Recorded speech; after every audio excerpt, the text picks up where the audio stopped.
and welcome to Nourish. My name is Kasha, and I'm an entrepreneur, a longtime meditator, and a student of Chinese medicine. My mission with this podcast is to share the tools and practices to help you integrate your whole self into every aspect of your world. As someone who is both a type A high achiever and a deeply spiritual, vulnerable, and empathetic being, I know firsthand how it feels to be living a double life, showing up one way at work, a different way alone, and struggling to reconcile the two. This disintegration of authenticity is one of the biggest causes of burnout, health flares, and anxiety. For me, understanding how the mind-body connection is crucial to health and success, cultivating a strong sense of inner self, and applying the healing philosophies of Chinese medicine and Zen Buddhism to my life has allowed me to lead from a completely heart-powered place, letting go of other people's judgments and finding peace in allowing my multidimensional being to shine. My hope is that this podcast may inspire you to do the same. I want to call out, it is a practice, it is a journey, but I believe it is the most important thing that we can do for our bodies, minds, and our ultimate potential. Enjoy.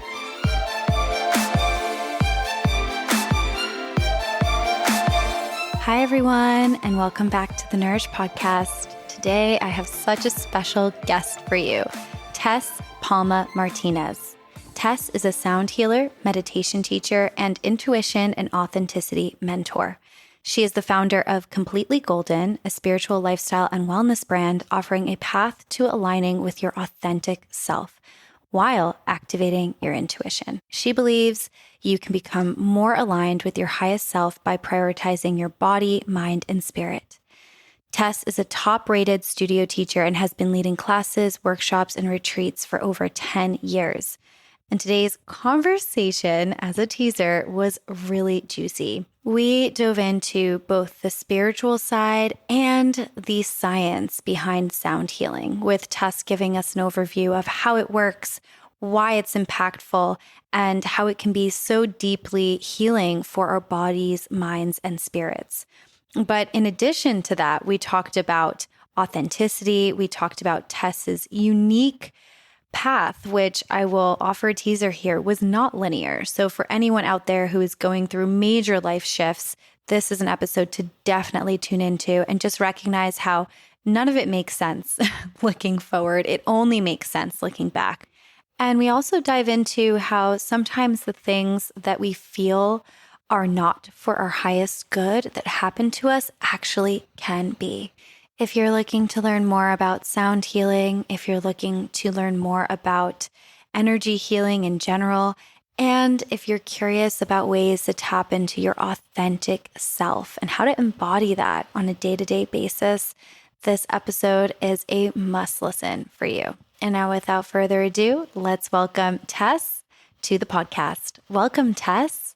Thank you for having me. I'm so happy that we crossed paths and then took a little bit of time to sync up, and now we're together.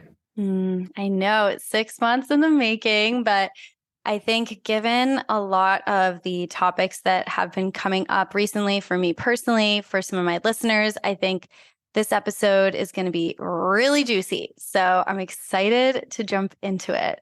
So to get started, I want to start with a question that I ask every single guest, and that is, what are 3 words?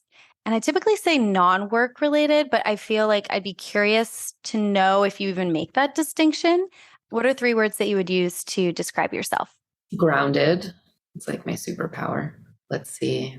I think juicy is a great word. I love that you said even this episode will be juicy for people. And I almost was like, that's me. So I'm going to stick with that. So grounded, juicy, and intentional. I love that. And I will tell you, because I typically get a feel for when certain descriptors are used frequently, and I've yet to have juicy. So I love that. Like this episode. It like really, and I'm doing a lot of work physically. I've been dancing every day and doing these like hip exercises to help release emotion. And yesterday I sat down on my meditation cushion and my hips, they were just like, I was like whirling around and I was like, I'm right. We don't want to sit still. I can just feel this energy rising up, and that energy feels so juicy to me. Oh my gosh, I feel like I need that. That's like the opposite of my hips. I'll tell you that much. They do need it. They do need it. So I feel like it's nice to hear you describe that. It's pretty aspirational for me right now.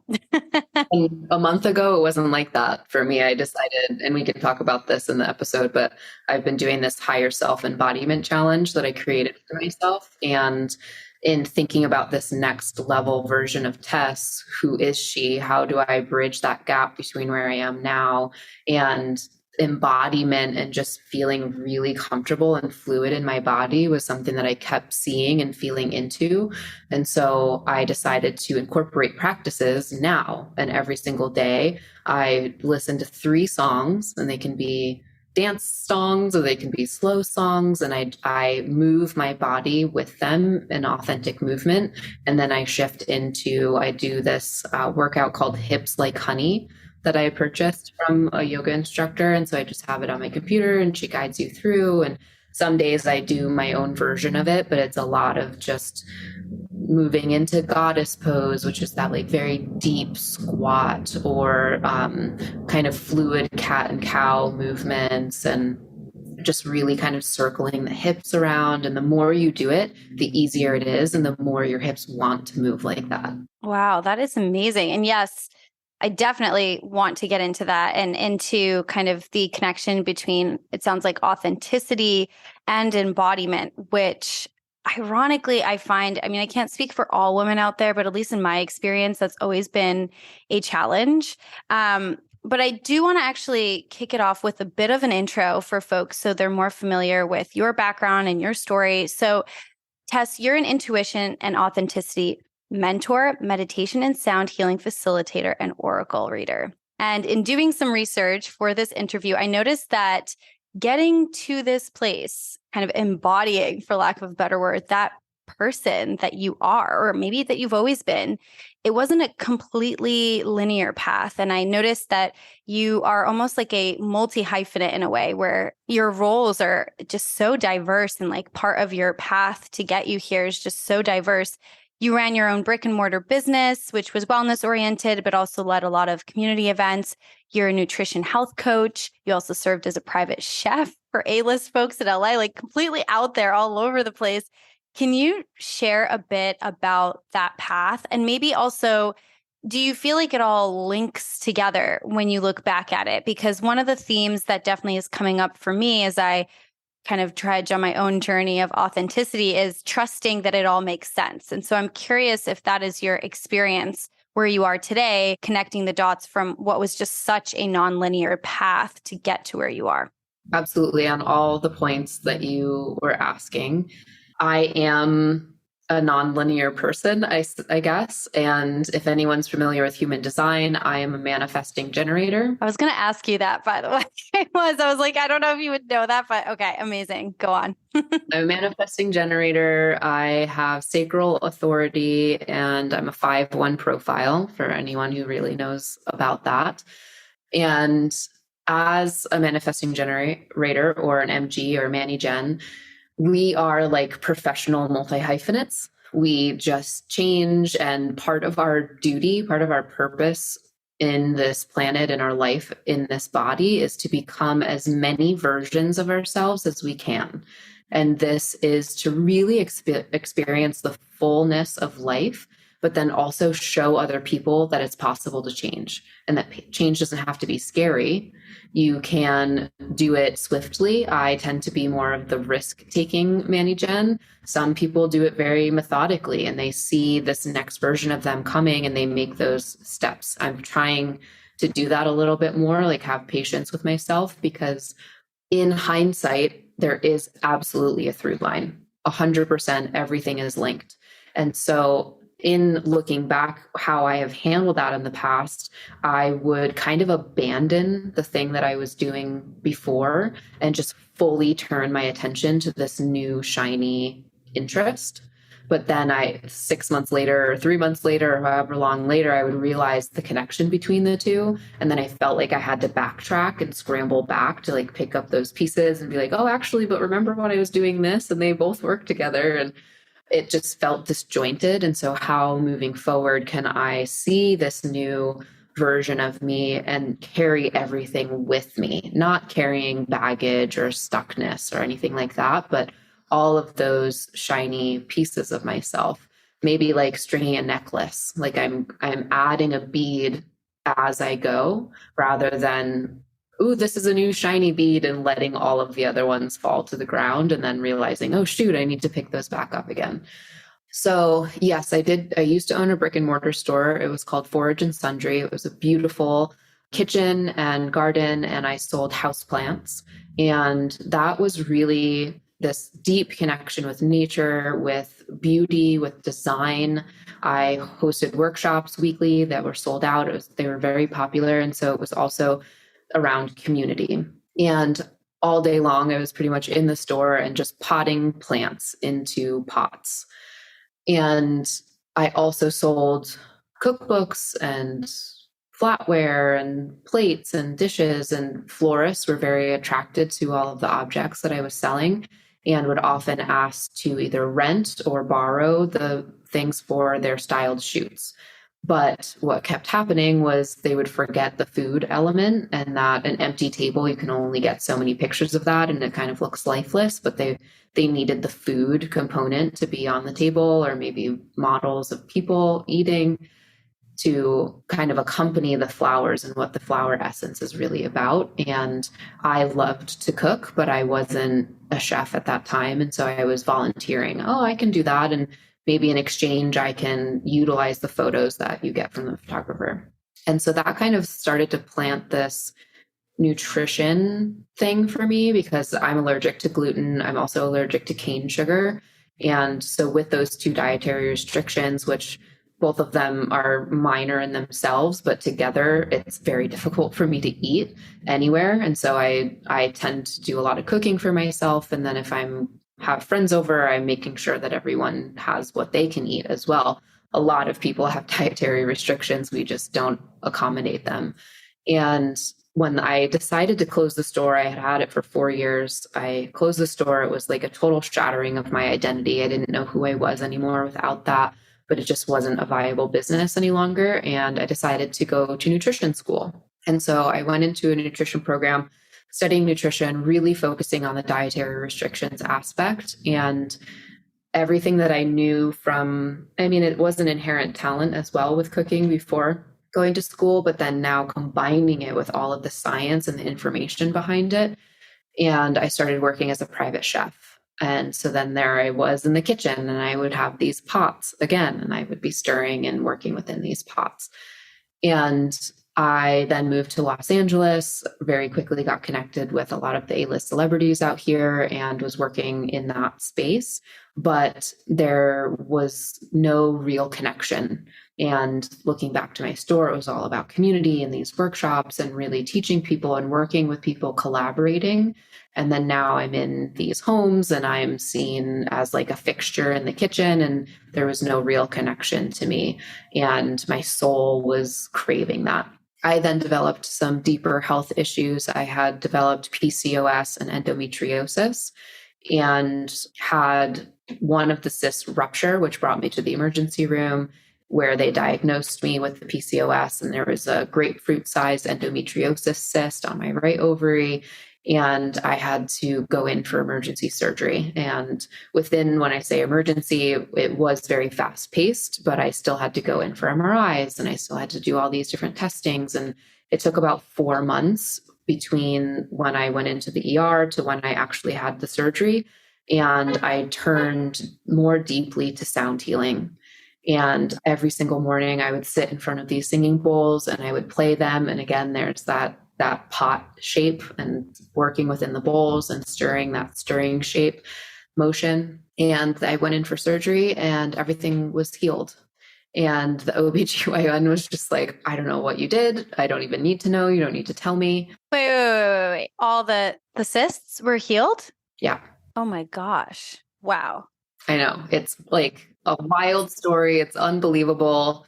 It happened to me. And so that's when I really was like, there is magic in this. There's magic in these bowls, and I want to share this with the world. And so I stopped working as a private chef, and now I'm working full time as a sound healer. And then I do work as an intuition guide, and I do sound healer teacher trainings and those types of things. But the through line, so going back to the store, I was potting nature, the energy of nature into these pots to bring into our homes to be more connected with nature.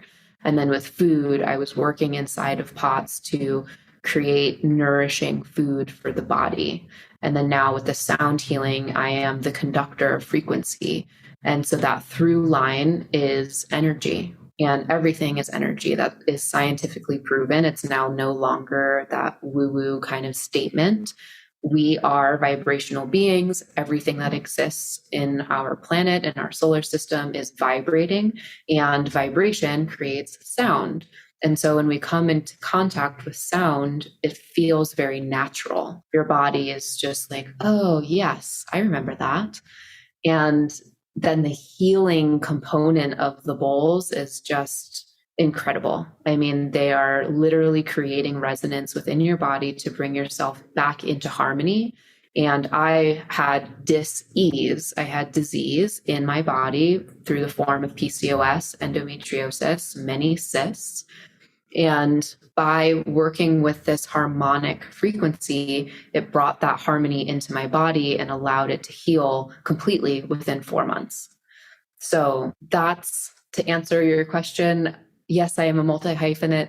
And yes, there's absolutely a through line. So I do want to dive right into the sound healing. But before we do that, I'm curious, and I speak for myself, and I think I speak for a lot of people out there who might be going through life pivots, of which you've had many. How did you maintain trust during this time? Or did you, right? Because it sounds like from what you described, there were lots of things that maybe you initiated or you chose to start and create or choose to walk away from. But then there were also all these different life circumstances that maybe came out of left field, like, maybe some of the reasons around closing the shop or moving. And then, of course, your health emergency. So can you share a bit about how do you maintain that? Or is that just something that you've kind of acquired at this point? And at the time, it was kind of like, well, I got to pivot, like the door has shut. So just to kind of reassure people who are kind of on a similar journey. I think I am well versed in risk. That's just part of my makeup as a person. It's part of my childhood. And I had a very non-stable childhood. And so these dramatic changes would happen. And I almost, as I got a little bit older, up and through college, would kind of create these circumstances because stability did not feel natural to me. If something was too stable, I needed to switch it up. I needed to throw in some drama thing to like just make my life crazy again. But then as I started to look at all of these reasons why I am the way that I am, and realizing that actually if I do this in a different way, it can be very supportive and I know how to navigate this. And so that gives me a lot more power. So I personally love to take risk. Other people, that's not for them, and that's totally fine. And you will go about it differently. The thing that is consistent for every single person is change. Everything will always be changing, everything. So how do you relate to that change? How do you set yourself up in a way that you can feel safe in that change, knowing that you are unshakable, you are immovable, your essence will always be there. It is you. And no matter what comes, what flies your way, you will remain. You are the same. So for every situation, it's going to be different for every single person. And it could be, for me, a huge one was in the middle of COVID, I broke up with my boyfriend. I had just opened a restaurant. I handed it off to the investors. I sold all of my belongings. I got in my car and I drove for 4 months across the country until I found Los Angeles. That is fantastic for me. That's something that really works for me. I've always, since I was little, I would describe this to my mom, this vision of jumping off of a cliff and feeling really scared. But then I would always have this big hand kind of reach out and catch me. And I could just see it in my mind. I could feel that feeling of falling and having no idea where I'm going to land, but then landing in that big hand and just knowing that I'm held. And when I was young, I didn't really know, but I did, because kids are often more connected than we are. But now I know that is the hand of the divine. We are always held in that space, and everything is always for your highest good, even if it feels terrible. Even if I'm being sent to the emergency room, it was because my divine team was saying, hello, you need attention here. You're not on the right path as a private chef. You're feeling small and kind of withering away, but also you have this health issue that's been brewing inside of your body because you're not taking care of yourself, and we need to get your attention. And so through that, even though it was extremely painful, I mean, a ruptured cyst is more painful than childbirth, I found my path. I still tended to myself. Another thing that's coming up recently, I had gone to the desert, to Joshua Tree, to do a retreat. And I was set up, I had my singing bowls, I had my gong, and a gust of wind came through the desert and blew my gong over when I had just stood up, and it smashed two of my singing bowls. So, I mean, they are an extension of my body. They're these vessels in which I conduct my healing, but they're also very expensive. Each singing bowl is about $2,000. So in an instant, I had all of a sudden been out $4,000 that I did not have to replace those two bowls. And I couldn't continue to work with one remaining bowl.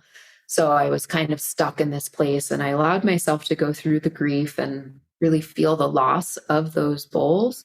But then I just got in the car when I got home, and I drove straight to where I go get my singing bowls, and I got two more. And I had no idea how I was going to pay for them. She had agreed to put me on like a 6-month payment plan, which was very, very nice of her. But I kept hearing from different people to start a GoFundMe.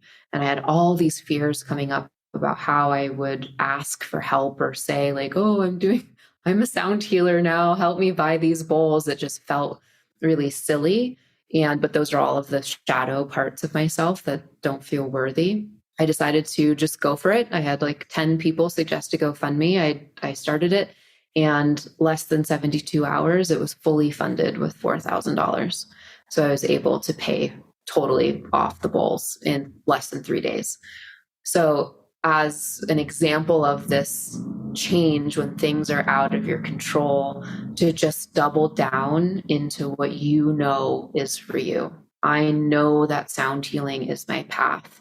It doesn't matter if everything gets shattered, I'm going to choose it again. And so whatever is happening in your life, if you're going through big change, if it's your career, I have a trainee that just is a nurse and she just got fired.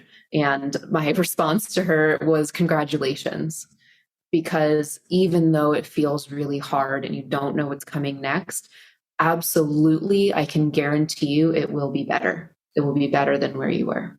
100%. And I think that there's something so powerful about leaning in vulnerably to asking for support, because it's one thing to ask for support from family and friends. It's a completely other thing to then put that out there to maybe strangers or former clients or current clients or whatever that looks like when you're asking for that help. And I so appreciate you sharing that, because it's something that I know a lot of people struggle with, and I can deeply relate to that too. And I find that I struggle asking for support when it comes to even the closest people in my life. Like for a while, like when I broke my ankle and I had to have surgery, I could not ask other people to help me. Like my fiance, he wasn't my fiance at the time. We actually were not together. He was like trying to help me, like carry me up the stairs. And I was like, no, I got it. I'm like, literally zooming up with my broken ankle. I needed surgery up the stairs.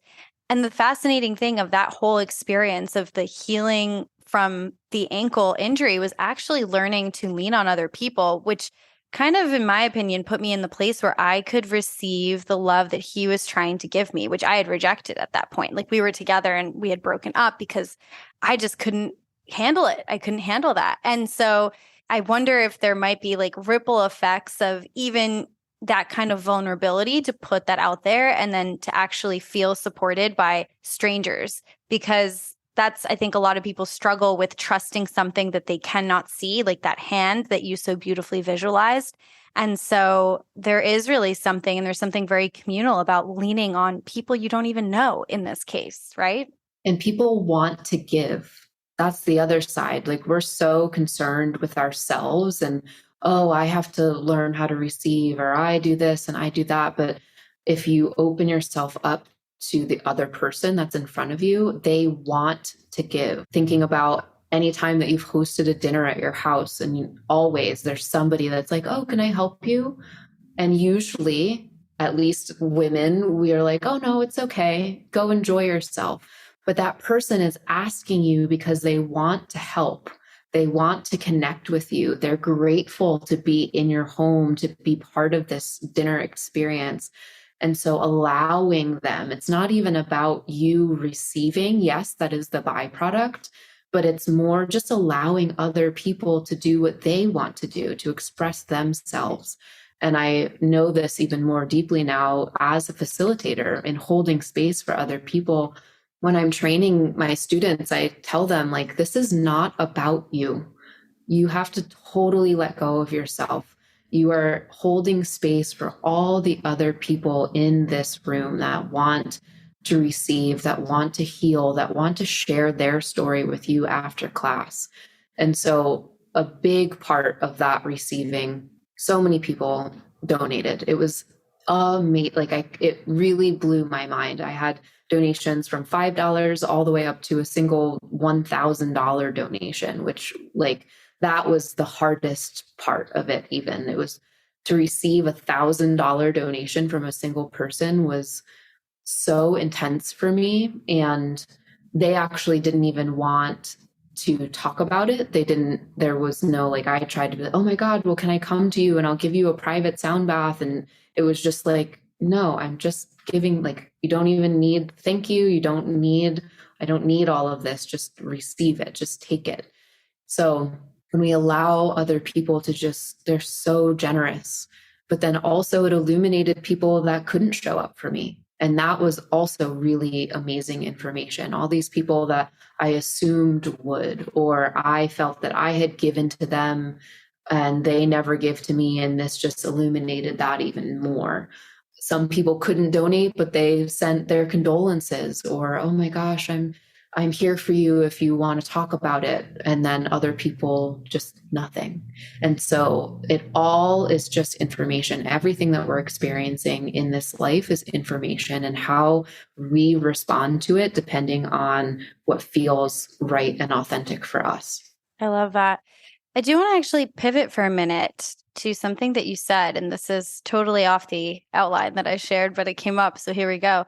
I'm curious about your thoughts around expectation, right? And was there an expectation for support? And, as you kind of support other humans on whatever path, their authentic path and what that looks like, you kind of described like an element of surrender happening here to ask, right? And I think we're now actually zooming out and talking about asking in general, because asking can look like help with child support. It can look like asking for a raise. It can look like so many different things.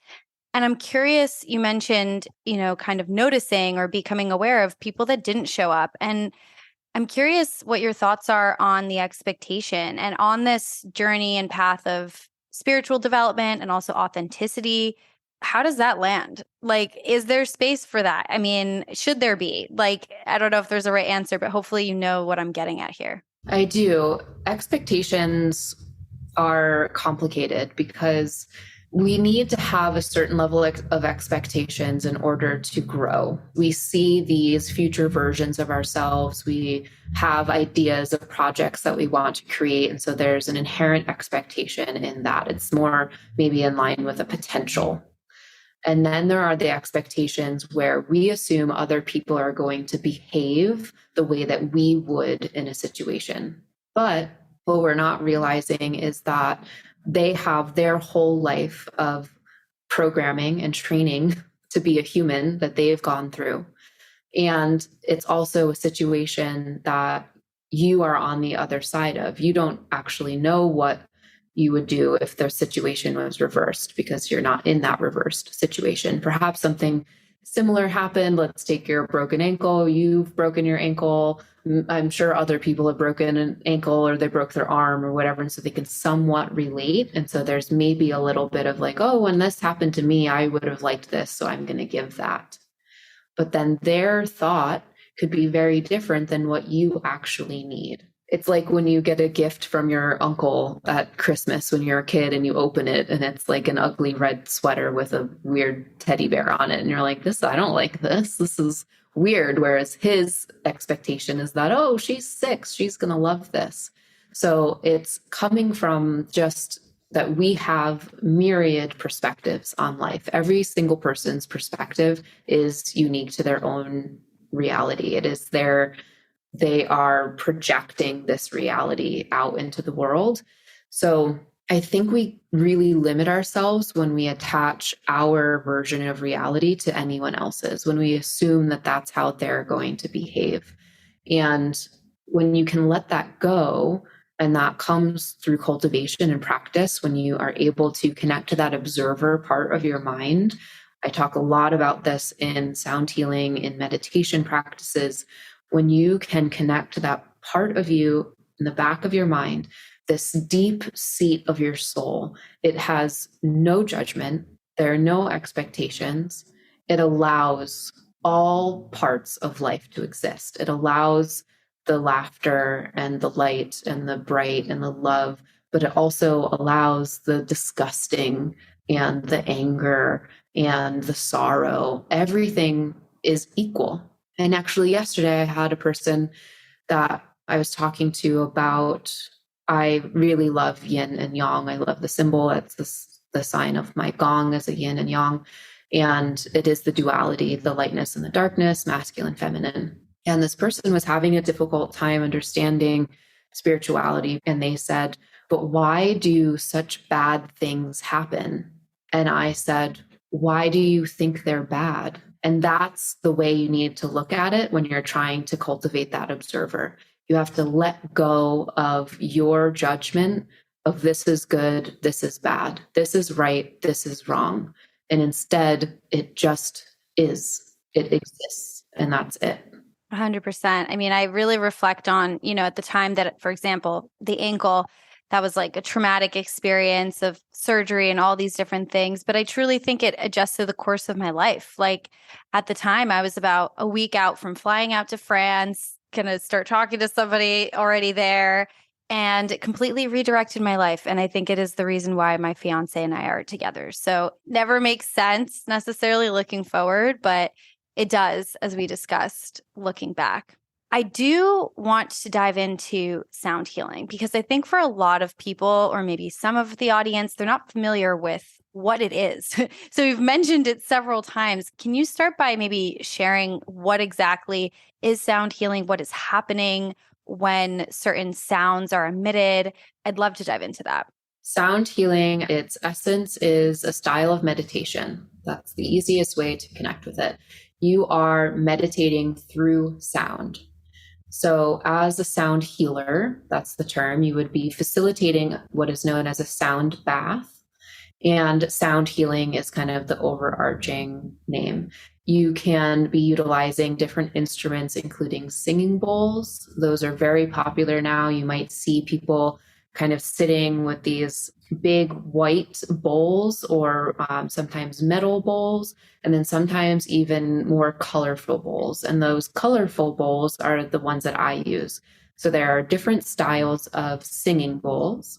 And then there are also other instruments like gongs or chimes or drums, and ranging out from there to pretty much every instrument that's ever been created can be utilized in a sound healing. Tuning forks are one. You could even be using string instruments, harps, guitars, whatever instrument is out there. And so what is happening, which I mentioned earlier, is that everything is vibration. Everything is vibrating. And any object that we consider has its own resonance. And this resonance is simply the vibration that it has. So the way that vibrations can interact with each other is really interesting. You can force resonance. You can have something that is resonating at one speed and then introduce a new different vibration and change the other's vibration to match it. That's called forced resonance. And then there's free resonance. And free resonance is when you have one vibration and then you bring in the exact same vibration and they begin to vibrate together. So in sound healing, we're using our bodies primarily as the target. Our bodies are known as a composite frequency because each cell, every organ, every tissue, every bone has its own resonant frequency. So the resonance of my femur bone is different than the resonance of my liver. So all together, my entire body is a composite frequency. And because we are 60 to 70% water, sound travels through water 4.5 times faster than it does through air. So the sound that it's being emitted by whatever instrument is being played comes into contact with our body, goes into our body and connects with our cells. And then our cells have their vibration, and there is a natural harmonic state that that cell should be vibrating at. But because of all the factors of life, whether it's stress or perhaps it's toxins or allergens, mold, trauma, emotion, a car honks outside and it jolts you. I mean, there's so many factors that we're dealing with all the time that our cells come out of harmony. And that creates that dis-ease or disease. And so it turns into more chronic disease when it's untreated, when it's left in that state of not being in harmony. And so I actually was reading something. There's a guy, his name is Jonathan Goldman. He's kind of the godfather of sound healing. And he was talking about this in the formation of an orchestra. And so if you can think about an orchestra and each member from the violins to the violas to the cellos and all the instruments and every single player that makes it up, all of these are the different parts of your body. They're all supposed to be playing together in harmony. They each have their own parts, but together they sound beautiful. All of a sudden you hear, coming from the second violin section, this crazy screeching sound from this one violinist, and the conductor is like, what is going on? In Western medicine, the medicine that we are used to by going to doctors would be to throw drugs, throw all these crazy surgeries, physically remove that violinist, taking it completely out or just drugging it up to such a degree that it passes out and can no longer perform. Whereas sound healing or these other more subtle energy healings would actually work with that second violinist to bring it back into harmony. It would return its sheet music if that was the issue, that it lost its sheet music and it just didn't know where to go, or perhaps a string broke, you'd replace the string.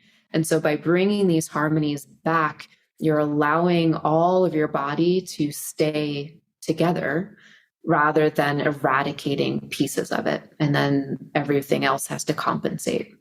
So in a sound bath, it is similar to if you would go to a yoga class or a meditation class. Typically, you would go into a studio and there would be anywhere from 5 to 40 people sometimes. You lie down on a yoga mat, or sometimes they have cushions, and you simply close your eyes and you listen to the sound bath. That's what these are called, because you're being bathed in frequency. The sound is bathing you and the frequency is connecting to every cell within your body. After about 45 minutes, this is typical class length, a sound bath of that length, your body will continue to resonate in harmony for the next 2 to 5 days. So even though the sound bath has stopped, your cells are still vibrating in that harmonic resonance with the instruments that you were listening to. And so this is an amazing opportunity to connect with your joy, connect with the things that you feel nurtured by? Where do you find comfort? What is that next level version of yourself? And what can you do right now in this moment to help you connect with that? Because your cells are wide open at this point. They're juicy. They're like plump and ready to go, ready to be imbued by all of this new information that you are the conductor of the orchestra. You are actually the conductor. Every single person is the conductor of their own frequency. If we think about vibe, if you've ever walked into a party and you're like, whoa, what is going on in here? Somebody was just having an argument or something. Like, you can pick up on it. It's undeniable. That is frequency. That's vibe. If you've ever been with a friend and they're in a really bad mood and they actually pull your energy down to meet and match their energy, ta-da, that is forced resonance. They're forcing your frequency to change. The same can go for the other. You're in a bad mood. You meet up with your girlfriend and she's like, let's go. Let's just dance it out. And then all of a sudden you're feeling better. Again, that's forced resonance. She's pulling your energy to meet you.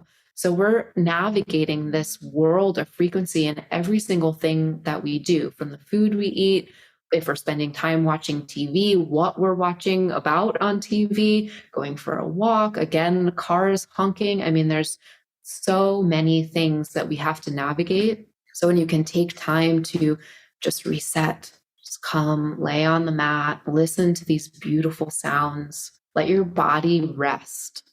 And then you're actually connecting to that subconscious state. And so it's altering the frequency of your brain waves. When we are in our normal operating state, our brain waves are functioning higher than when we're in a meditation. And so when you're able to decrease your brain waves, you switch into what's known as the parasympathetic nervous system. This is known as rest and digest, or stay and play. You feel very safe, you're very open, you're free. You don't have those fears about things coming to you or how are you going to handle this. You just know that you can handle anything. You're relaxed. Whereas in the normal waking life, you're in the sympathetic nervous system, which is pumping cortisol throughout your body. And that is the biggest contributor to diseases in our system right now. It's insane. So that is a little introduction to sound healing. Oh my gosh, so much there. And I'm so glad that you mentioned a lot of the science behind, I guess, the vibrations in our bodies and our cells. Obviously, as you know, I'm a huge fan of Chinese medicine, and acupuncture largely works in a similar way around the fact that it is a shifting of qi or life force energy. And I think it makes so much sense knowing the physics behind vibrations, or having at least like a high level familiarity with it. I'm curious, and obviously I think sound healing feels to me like such an incredible tool to get into that, as you mentioned, parasympathetic state. What are your thoughts on leveraging sound healing as a means to kind of bring your nervous system to that stable state, as opposed to working with the emotions that are coming up? I don't know if you've heard of the term like spiritual bypassing, right? Where, all right, like we're all vibrational, energetic beings. Our thoughts create our reality. Our subconscious thoughts really create our reality, right? Because it's not just what we're thinking consciously, it's how we're feeling underneath that. And I'm hearing a lot about like the impact and the positive impact that sound healing can have on shifting that energy to a kind of I don't know if it's like better vibration, but like a safe vibration, let's say, and happy vibration, whatever the goal may be or the intention. How does that work with, kind of sitting with the feelings instead? What are your thoughts on how to balance the two? Or is there a better way to get to that higher vibration state consistently where you do feel good, right? Because that is what most of us want ultimately. So this is like my specialty. I was just talking to one of my sound healer trainees today about how to create your own authentic voice as a sound healer, because just like whether it's a restaurant or you're a yoga teacher, there's competition, but you are your own unique being and no one else can replicate you. So this is my special sauce, if you will, working with the subconscious, working in the shadow. I love going into the depths. I love exploring emotion and I really want people to feel comfortable in that space. And so in all of my classes, people know now they come to my class and most likely they're crying because they're meeting a part of themselves that they have fragmented and shoved down and have held down under the water their whole life. And now all of a sudden they're bringing that part of them back and giving it a hug and allowing it to live and reside in who they are. So emotions, all emotions are absolutely valid. We do have to build this level of discernment, because just because your emotion is valid doesn't mean your emotion is true.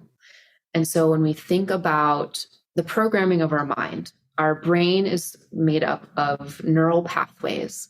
All of these neurons are moving and firing through our brain, and they are projecting out our reality, as I had said previously. Your reality, your perception of reality, was created from your childhood.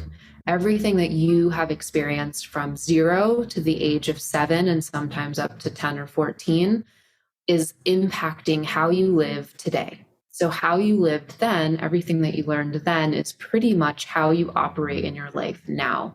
And that is your entire belief system, the things that you're drawn to, the dynamics that you have in relationships, the type of work that you are doing. And if you don't feel good in your life, it's because you are out of alignment with your natural harmonic frequency. You are enacting in a life that is not meant for you. And so you feel what's known as dissonance. This dissonance is it's just that unexplainable feeling that it's just not quite right. And I feel that so many people have had this experience where you don't feel good in your body and you go to your doctor and you're like, this thing is going on and it just doesn't feel good. And they run all the tests and it comes back and it's like, oh, you're normal. That's fine. You're good. Don't worry about it. But you know that it's not right. There's dissonance happening there. And so you can be feeling this at your job. You can be feeling it in your relationships, whether that's romantic or friendship or family. You can be feeling that in your own body. So when you're out of alignment with your own harmonic frequency, a lot of discomfort and feelings and confusion can come up. So that's one aspect. Then we have all of these ways that we were either praised or shamed in our childhood. We are animals. We are communal beings. We need each other to survive. We cannot survive alone. So because we are these herd animals, when we're praised, that makes us feel safe. When we get validation, we want more of that. We do more of that. When we are shamed, we don't want rejection. So we do less of that. But again, like I was saying, everyone is living out their own projections of reality, seeing things in their own way. And so you might be shamed for something by someone because it's their shadow, but it's actually authentic to you. But then that's confusing because you're 4.5. You don't know what's going on and you just see this thing as being unacceptable. And if I continue doing this, I'll be unloved and abandoned. And so you stop. And that creates a splinter in yourself. That creates a dissonance in yourself. And until that part of you is fully received and integrated back into who you are, you will feel a dissonance. And that can show up in your career or in your relationship or whatever areas. Can be as small as that tiny little fragment that you might not even remember. So what sound healing does in that meditation, when you're connecting to that parasympathetic state in your body, you feel calm, a lot of emotions, a lot of memories will start to surface. And sometimes it doesn't even need to be clear. It could just be a simple feeling. Or you might go and then after you're sitting in your car crying about something that happened when you were 8. Because it brings up all of these things. Our bodies store memory. Just like if you've heard an elephant never forgets.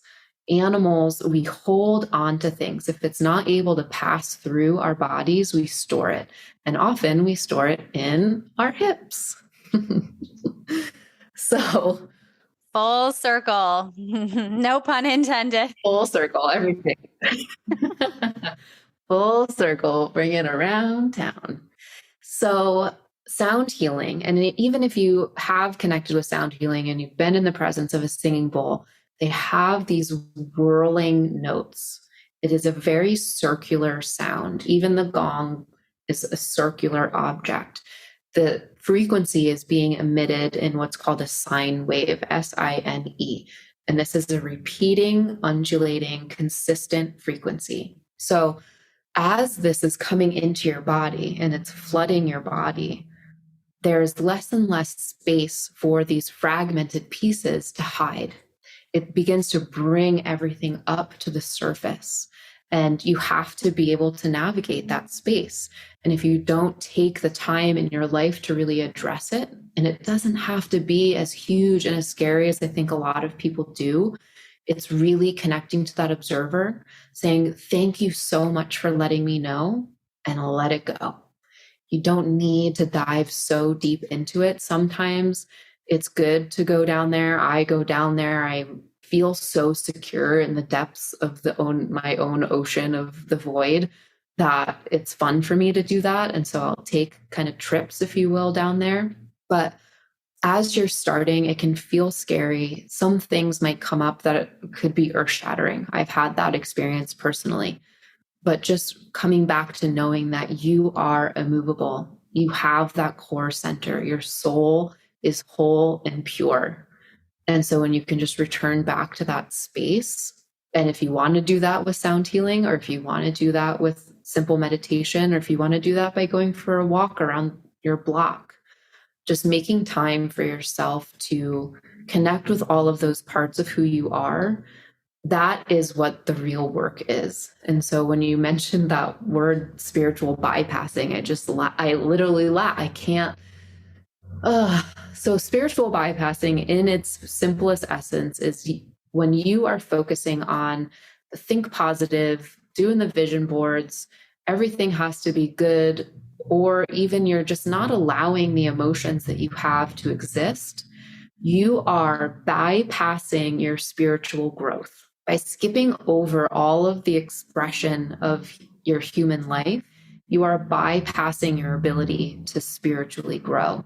But people do this in a very roundabout way where they kind of cling to these superficial spiritual tactics, but it's all fake. It's a fake resonance. It's a fake frequency. And our bodies, because they are real frequency, you cannot trick yourself. You can't tell yourself, I vibrate at this frequency. And your body's like, no, you don't. And you could tell yourself that you are all love and light and you're going to manifest $1 million for the rest of time. And that will never happen unless your frequency matches that. Unless your frequency can match the resonance of $1 million, you are not going to manifest it. Sorry to break it to you, people. You can put it on your vision board. It is not happening. So my favorite way to do that is to build the infrastructure. What do you need to do right now to start making steps toward that $1 million? Let's just hold that in the placeholder for right now. Because let's say you did get $1 million later this afternoon. What do you have in place to do with that? Most people that win the lottery end up more in debt than they started because they have no concept of how to utilize money, how to pay taxes, how to set boundaries with loved ones, how to X, Y, and Z. So what can you do right now to make that tiny micro step toward the thing that you're wanting while continuing to integrate all of those fragmented pieces of who you are? Because you might find out that you're manifesting something that you don't even want. You're manifesting something, some vision for somebody that you saw on TV or that your mom said that you should do. And really, it's out of alignment with your authentic resonance. So that's my answer. That was such a good explanation. I feel like we got a dose of like science in there, spirituality, and then also embodiment, because I felt like you really connected the dots, at least for me, how to kind of bridge the gap from, where we are to whatever frequency we want to move towards that feels true and authentic for us, and how to handle those inevitable emotional dips, which it sounds like has a lot to do with honoring them, but also in a way healing them. Like I'm kind of imagining this visual of the bowl, like clearing out some of that for me, like physically, because those emotions are stored in your body, right? Like you feel them when you feel them pop up, like the danger signal when there actually isn't any danger, but those circumstances from the past could have signaled danger. That was just such a beautiful explanation. And Tess, I could truly keep going for hours, but we're actually at time. We're over time. I did not do such a great job with this. So I apologize. Hopefully you don't have I'm good. anything right after this. Okay, cool. I do want to leave the audience as we kind of bring this to a close with resources. So first of all, where can they find you? But also for people who aren't maybe in LA, what resources do you have online? And also maybe some resources for finding sound healing if they want to start to explore this or understand more about these frequencies. And I'll deep link everything. So feel free to just shout it out and it'll be in the show notes below as well. Awesome. So you can find me online pretty much anywhere at Completely Golden. Completely Golden is my business name. That's my Instagram name, my website. I also have a podcast where we will have shared episodes on, and that is Completely Golden, the podcast. And any way that you want to reach out to me, I absolutely love to connect. You can send me a DM, you can send me an email. I really, really appreciate connection if you didn't glean that from this episode. So please reach out if you have any questions. On my Instagram, I do have free meditations. I have free sound baths that you can watch. You can watch the same one over and over again if you want to. I do some virtual, however, I do primarily work in person just because with sound healing, being in person, you're going to receive the healing benefits. Virtually, you're just enjoying a nice musical experience. You're not receiving any of the frequency at a cellular level. So if virtual sound healing is all that you have because of where you live, then just start there. And it is very nice. And you will shift into that parasympathetic state, but just you won't be receiving the cellular resonance. So if you are interested in connecting, I do mentorships, I do sound healer training, I do oracle readings. However, I've been not promoting that as much anymore just because I'm really geeking out on sound so heavy right now that I'm just focusing on it. And then free resources. Let's see. I have things on my website. I have a lot of resources there, free resources on my podcast. But then as far as just like a takeaway, my favorite thing to do is in your phone, because you always have your phone with you, in the Notes app, to create a list of your list of magic and start with just today's date or whatever date that you start, and make a commitment to yourself that you're going to write down at least one thing every single day. And that will begin to train your subconscious mind to be on the lookout for magic, for miracles, for those manifestations that are always coming to you. And that could literally be that you find a penny on the ground while you're walking into the grocery store. It can be that a license plate drives by. Last night I saw a license plate drive by me and it said Divine 144. And I was just like, I am a divine one. Yes, thank you. And I kept seeing 44 all day long to the point where I pointed it out to my friend. And then that was the last one. And I was like, look, there it is. And it says divine one. And that went on my list of magic. Any of those moments, you think of a friend and then 30 seconds later, they call you. That goes on the list of magic.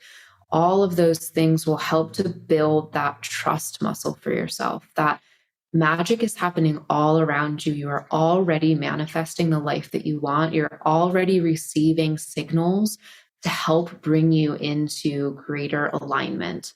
So easy, just start your list of magic, but it's really a decision that's up to you whether you follow through with it. For me, I've been doing it for over 2 years. I have a list and every day it's a non-negotiable. At least one thing goes on that list. I love that. I'm going to start that today.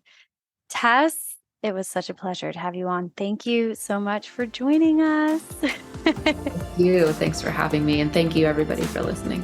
Thanks, everyone, for listening, and see you next time. Thank you so much for tuning into this episode of Nourish. If you enjoyed this conversation, please leave a review. 5-star reviews help the podcast grow, and I'm so grateful for that. I publish new episodes twice a month, so hit the subscribe button to be notified. And if you want to stay connected in between episodes, join my community on Instagram and TikTok at nourish_podcast. All right, that's all I got for you today. See you next time.